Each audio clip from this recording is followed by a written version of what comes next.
반갑습니다. 역사를 바로 알면 미래가 보인다. 오늘은 이모군란이 외교 문제로 비화되는 과정을 같이 생각해 보겠습니다. 1876년 일본과의 강화도 조약이 체결되고 그 후 5년 뒤 1881년에 고종은 신식군대 별기군을 창설하죠. 그러면서 신식군대와 구식군대 간의 알력이 심화되고 이러한 상황은 1882년에 일어난 이모군란으로 발전하게 됩니다. 화가 난 구식군졸들은 군량 책임자 민겸호의 집으로 쳐들어갔습니다. 군중 심리로 흥분된 군인들은 닥치는 대로 기물들을 부수고 집안에서 꺼내온 값비싼 물건들을 마당에 쌓아놓고 불까지 질렀습니다. 민씨 척족의 순애였던 민겸호의 집을 습격하여 파괴, 방화한 죄는 사형을 면치 못할 중대한 사건이었습니다. 군졸들은 흥선대원군을 면담하고 사태 뒷수습을 의논합니다. 그러면서 대원군은 밀린 봉급에 대해 책임지겠다고 하면서 은근히 군인 폭동을 뒤에서 부채질합니다. 병사들은 군중 심리에 의해 흥분이 고조되면서 누가 감히 나서서 말릴 수 없는 험악한 상황으로 치닫게 되었습니다. 병사들은 무기고를 약탈하여 무장한 다음 포도청과 의금부를 습격했습니다. 두 번째 부대는 여흥민 씨의 실력자인 강화유수, 왕세자 민씨의 아버지 민태호를 비롯한 민씨 척족 세력들의 저택을 습격하였습니다. 세 번째 부대는 대원군의 신복들이 가담한 가운데 난민들과 합세하여 서대문 밖 일본 공사관을 포위했습니다. 1882년 7월 23일 오후 12시에 일본 공사관 직원들은 기밀 문서를 소각한 후 양화진을 거쳐 인천부로 피난하게 됩니다. 폭동의 세력들은 하층민 세력과 무렵배들까지 가세하여 점점 확대되어 갔습니다. 폭도화된 병사들은 민씨 왕후를 체포하기 위해 창덕궁으로 몰려갔고 쿠데타군은 창덕궁 안에서 자신들의 봉급을 착복한 원흉 민겸호와 김보현을 체포하여 총금으로 형체를 알아볼 수 없을 정도로 살해합니다.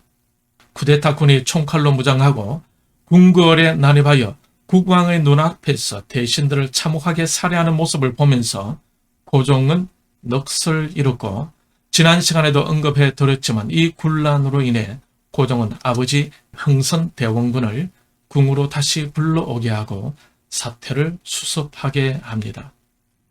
고종은 아버지 대원군에게 정권을 넘겨 반란을 수습토록 하면서 9년 만에 대원군 세상이 다시 열리게 되었습니다. 겉으로 보기에는 이모군란 쿠데타는 일단 성공한 것처럼 보였습니다. 그런데 그 와중에 일본 공사관이 불타버렸던 것입니다. 대원군이 다시 집권했다는 소식은 도쿄와 텐진에 알려지는 데는 반나절이면 충분했습니다. 왜냐하면 그 당시에도 이미 전신과 해적 케이블로 인해서 통신혁명이 일어난 덕분이었기 때문입니다. 1837년에는 이미 모르스 부호가 전 세계에 보급되었고 1871년에는 나가사키와 상해, 나가사키와 블라디보스토크 간에 해적 케이블로 연결되어 있었습니다. 그러니 전신과 해적 케이블 통신망을 타고 서울에서 발생한 쿠데타 소식은 전 세계에 순식간에 알려진 것입니다. 이렇게 이모군란이 외교 문제로 비화된 이유는 폭도들이 일본 공사관을 습격 방화하고 공사관원과 일본군이 살해되었기 때문입니다. 이러한 긴급 보고를 받은 일본 정부가 가만히 있었겠습니까? 일본 정부는 7월 3일 긴급 강요회의를 소집하고 조선에 사죄와 배상을 요구하기로 결정합니다. 일본 정부는 1,500명의 병력을 조선에 파견하여 부산과 원산의 일본 거류민을 보호하기로 했습니다. 이때 일본군 1,500명의 병력이 조선으로 파병한다는 소식에 가장 민감하게 반응을 보인 사람이 있었는데 그 사람은 일본 주재였던 청나라 공사 여서창이라는 사람이었습니다. 여서창은 일본군 파병에 대한 소식을 본국인 청나라에 긴급하게 전합니다. 또 이때에 조선의 주도권이 일본으로 넘어갈 것이라고 우려하던 사람이 있었는데 그 사람은 조선 사람 친중파 김윤식이었습니다. 김윤식은 중국에 빨리 군사를 동원하여 조선 국왕을 보호하고 쿠데타군을 토벌하고 일본과의 관계를 조정해 달라고 호소를 합니다.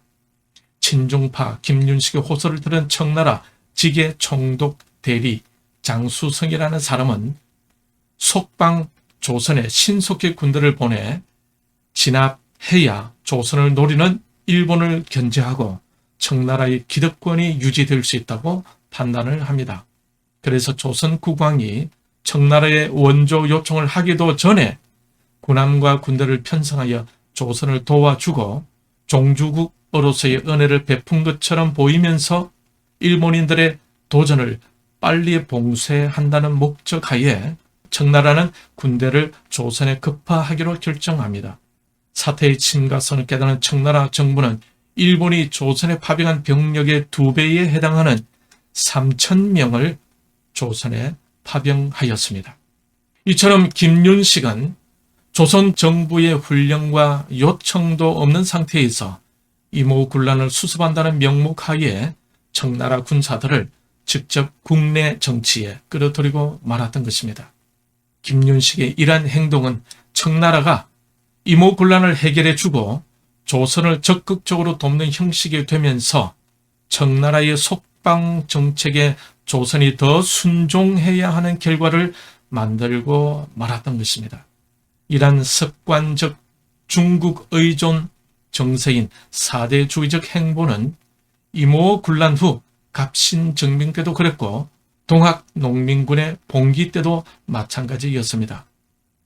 조선에 도착한 청나라 군사들은 전투 경험이 없는 데다가 잡단 구성원을 끌어모아 군기가 엉망인 잡군들이었다고 합니다.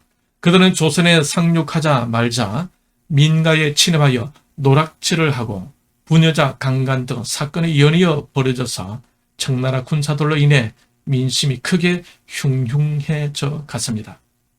서울로 들어온 청나라 군사들은 대원군을 체포하여 중국으로 압송합니다. 이유는 고종은 중국 황제의 책봉을 받아 왕이 되었는데 황제가 책봉한 왕을 퇴위시키고 대원군 자신의 왕의 역할을 하였으니 그것은 중국 황제를 우습게 여긴 죄가 된다는 것이었습니다.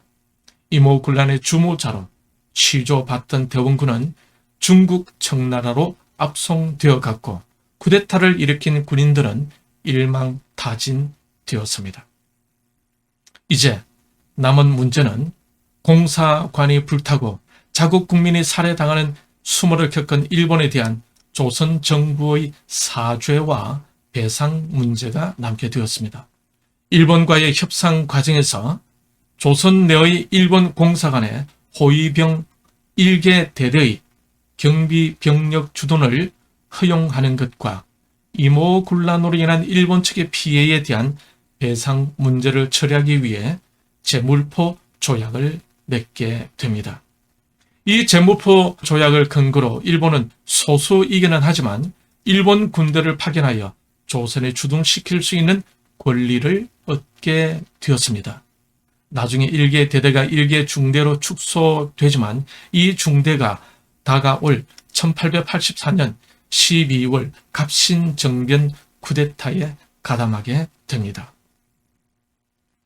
이모군란은 군량 지급 문제로 촉발되었습니다. 신식 군대인 별기군의 차별을 당하던 구식 군인들 입장에서는 화풀이를 할 수 있었습니다만 그러나 며칠간의 화끈했던 그 군란의 대가는 너무나 크고 비참했다라는 것입니다.